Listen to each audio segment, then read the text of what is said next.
Hey, this is Paul, and today I'm going to talk about how I pollinate and store my dragon fruit pollen. Now, I cross-pollinated this voodoo child last night using fresh condor pollen at 10 p.m. And this is the stigma. So the anthers here are what contain the pollen sacs. So I used the condor pollen from them and cross-pollinated this stigma. Now you can see all the pollen on there, and you don't need to aim for the tube in the center, because what happens is when the pollen grains hit this stigma here, they're stimulated by a sugary solution on it, and they germinate pollen tubes that travel down that tube and all the way here where the ovule is, and that's where the fruit is set. And that's what happens with these beautiful flowers. And then after about 5 days, you're going to see them look like this. So this fruit has set about 6 days ago, and then it's ready to just be broken off, as you can see.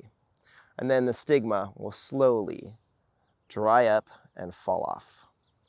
So that's sort of the process, and you can see here, look at the pollen I collected last night from just 2 flowers. So let's talk about how I do that. Okay, so last night between dusk and about 10 p.m., which is my favorite time, is that I'll put this under there and I'll slowly use one of my children's paintbrushes to gather and collect the pollen. Now, especially if it's self-fertile, you really don't want to get its own pollen on the stigma if at all possible. You want to cross-pollinate with another variety whenever you can. Now, if you're in a hurry and you need to collect pollen, maybe early in the night before the flower is even opened, what you can do is just pull out these anthers, these pollen sacs here,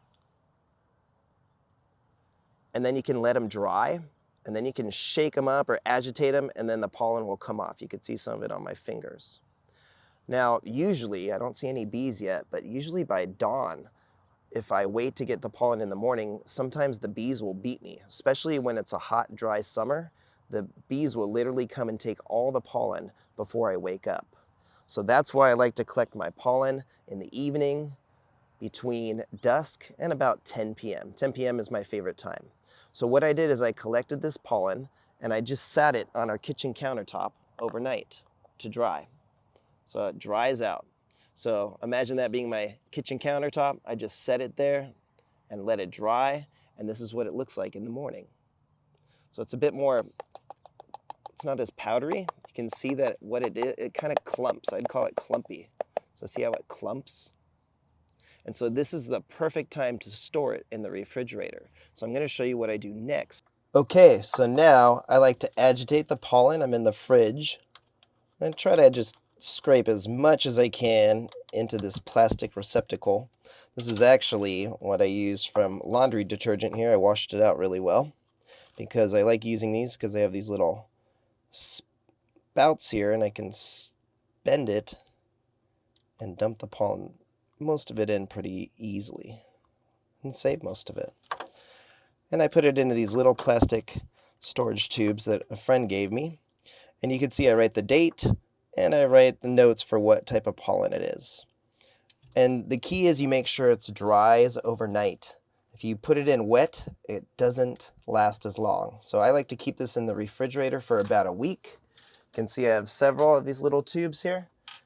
Not my wife's favorite thing this time of year, but we have plenty of fresh pollen.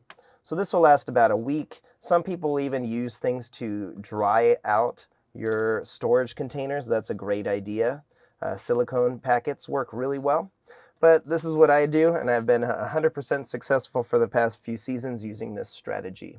Now, if I need pollen later, you can toss it in the freezer, but I would definitely wrap it up. I usually wrap it up in a paper towel and then a couple freezer Ziploc bags and toss it into the freezer. Now the problem is when you toss it in the freezer is that I noticed that the pollen will kind of make smaller fruit when you use frozen pollen than using fresh or refrigerated pollen. So that's just a personal observation that I've noticed as I do this method over the past few years.